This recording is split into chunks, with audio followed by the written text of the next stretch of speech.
sông in Itlan mo Isong ruaya Itong silaw mo sa hinga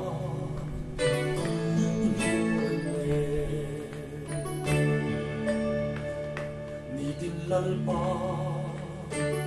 Di vui phi mara Mangay nain Asong enche Iyong mangkan Ang ay damdutse Ininang ka Ang maritse Oring may lang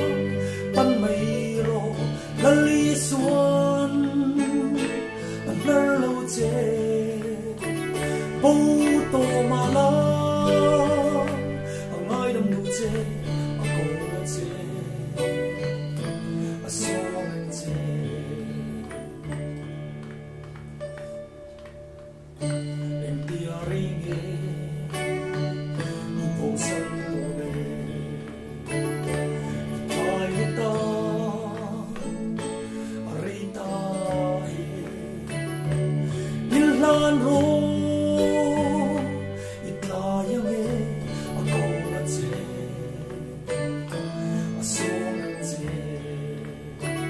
Oring may lang Panmayro Lalisuan Ang narlautse Puto malang